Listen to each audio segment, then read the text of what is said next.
Hi friends, welcome to Nagesh. మీకోసం కొత్త video చూస్తున్నాం. మునిగడ హైవే అనమాట. రైల్వే స్టేషన్ నుండి 12 కిలోమీటర్ల దూరంలో ఇది ల్యాండ్ ఉందన్నమాట.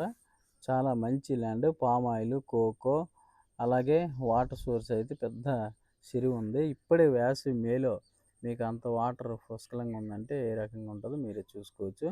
చూస్తే చాలా బాగుంటుంది. ఈ ఇది భువనేశ్వర్ వెళ్ళేది అనమాట. మునిగడ నుండి భువనేశ్వర్ వెళ్ళే హైవే. అంటే చాలా పెద్ద రోడ్ అనమాట.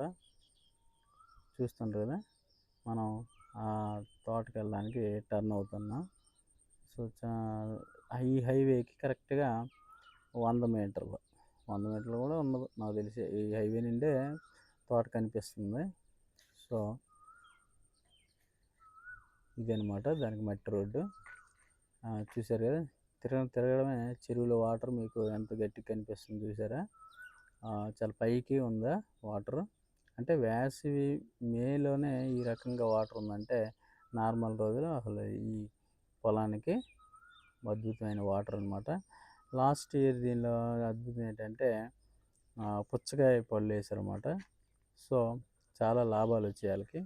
ఎందుకంటే వాటర్ విపరీతమైన వాటర్ ఉండటం వల్ల వాటర్ కన్వీనియంట్గా అందించి వాళ్ళు బాగా లబ్ధి పొందారు. సో ఆ చెరువులో నుండి పైప్ లైన్ అనమాట ఇది. ఈ పైప్ లైన్ నుండి చూసినట్లయితే మీకు ఈ వాటరు ఈ భూమికి ఎంత వాటర్ అయినా తోడుకోవచ్చు. సో ఆ కన్వీనియంట్ ఉంది కాబట్టి వీళ్ళకి బోర్లు కూడా అవసరం లేకుండా ఉందన్నమాట. ఆ పైప్ చూసారు కదా, ఆ కాలువ నుండి భూమిలోకి ఏ విధంగా లైన్ కొట్టారో ఇదన్నమాట. సో మొత్తం డ్రిప్ అన్నీ కూడా డెవలప్ చేసి ఉంచారు. గేట్ తీయగానే ఇదనమాట. చాలా చాలా చిన్న మొక్కలే ఉన్నాయి. ఒక సంవత్సరం అలా అవుద్ది మొక్క. పవర్ అన్ని రకాలుగా డెవలప్ చేసి ఉంచారు. మనం రూపాయి కూడా పెట్టుబడి పెట్టక్కర్లేదు. సో అలాగే షెడ్ గిడ్డ అంతా ఉంది. చూసారు కదా పామ్ ఆయిల్ ఎలా డెవలప్ చేసి ఉంచారో. డ్రిప్ అనమాట ఇది. సో పామ్ ఆయిల్ ఏ రకంగా డెవలప్ చేసేది చూసారు కదా. ప్రతి దానికి అంతర పంట వేశారు, అరటి. సో ఇవి అనమాట పామ్ ఆయిల్. 1 ఇయర్ మొక్క ఉంటుంది. సో అలా మొత్తం డెవలప్ చేసి ఉంచారు. వీళ్ళు సేల్కి పెడుతుంటారు అన్నమాట. ఈయన డాక్టర్, ఈయన సేల్కి పెడుతున్నారు.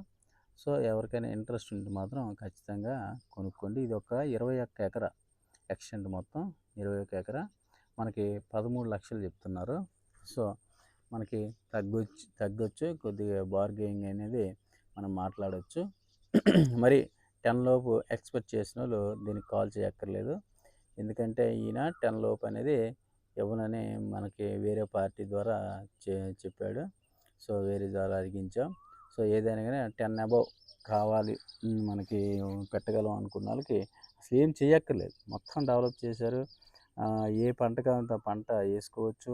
పామ్ ఆయిల్ కూడా చిన్నది, మొత్తం డెవలప్ చేశారు. రూపాయి కూడా పెట్టుబడి లేదు. సో అలాగా చుట్టూ కూడా ఎక్స్టెండ్ చేసి ఉంచారు. చూశారు కదా ఎంత బాగా చేశారో. అంత మొక్క కూడా నిగనిగలాడుతుంది. అంటే ప్రతి మొక్కకి కన్వీనియంట్ వాటర్ అనేది కంటిన్యూగా అందుతూ ఉందన్నమాట. చేస్తే ఎలాంటి దాని మీద ఒక రూపాయి పోయినా పర్లేదు. ఒకటే యజమాని. సో ఒకటే రిజిస్ట్రేషన్. కాబట్టి ఇది కూడా ఆన్ రికార్డ్ అయ్యి ఉంది కాబట్టి సో క్లియర్ రికార్డుగా ఉంది. ఎప్పుడైనా మనం ఇమీడియట్లీ రిజిస్టర్ చేసుకోవచ్చు, రెడీగా ఉందన్నమాట. సో మళ్ళీ పేపర్లు లేవు, రికార్డు లేదు, ఏం సమస్యలు లేవు. సో మీకు ఇంట్రెస్ట్ ఉంది అనుకుంటే వెంటనే మాట్లాడి అడ్వాన్స్ ఇచ్చేసి రిజిస్ట్రేషన్ పెట్టుకోవచ్చు. ఎటువంటి ఇబ్బంది దీనికి లేదు. సో నేను ప్రతిది కూడా పాయింట్ బై పాయింట్ చెప్పాను. వాటర్ సోర్స్ ఉంది, పవర్ ఉంది, మొత్తం డెవలప్ చేసి ఉంది. ఎవరైనా కానీ ఆఫ్ రేట్కి తీసుకొని డెవలప్ చేసినా అంతే మళ్ళీ కాస్ట్ పడుతుంది. ఎందుకంటే ఫెన్సింగ్కి ఒక 5 లక్షలనో, పవర్ కానీ ఒక 5 లక్షలనో, మొక్క కానీ 5 లక్షలనో, మళ్ళీ డెవలప్ చేయడానికి 5 లక్షలు ఎక్కడికి వస్తుంది? మళ్ళీ ఇక్కడికే వస్తుంది అనమాట. సో అవన్నీ బాధలు తప్పించుకుని జస్ట్ మనం కొనుక్కొని ఫ్రూట్ తినాలి అనుకున్న వాళ్ళు ఎవరైనా కానీ మనకి మళ్ళీ ఏంటి రైల్ కన్వీనియంట్. రైలు దిగ్గానే అరగంటలో మన భూమి మీద ఉంటాం, ఎంత అర్ధరాత్రి అయినా కానీ. మళ్ళీ హైవే పాయింట్‌కి దగ్గర. సో, ఇన్ని అడ్వాంటేజెస్ ఈ భూములకు ఉన్నాయి. సో, ఎవరైనా ఇంట్రెస్ట్ ఉన్న వాళ్ళు మాత్రం ఖచ్చితంగా కాల్ చేయండి. ఎందుకంటే ఇంకా మీకు పూర్తిగా డీటెయిల్డ్‌గా చెప్పాలి, తెలుసుకోవాలనుకున్న వాళ్ళకి నేను ఎప్పుడూ గూడా కాల్ చే కన్వీనియంట్‌లోనే ఉంటాను. సో, ఇదనమాట మట్టి రోడ్డు. ఇది చెరువు. ఈ చెరువు నుండి ఎంత వాటర్ కావాలంటే అంత వాటర్ పుష్కలంగా వేసవిలోనే ఎంత వాటర్ ఉందంటే మీరు అర్థం చేసుకోండి. నార్మల్ టైంలో అసలు వాటరే పని లేదు. ఎందుకంటే ఒరిస్సాలో నిత్యం వర్షాలు పడతాయి. నిత్యం. ఈ కాలం, ఆ కాలం అని కాదు. ఎప్పుడు కూడా పడతాయి.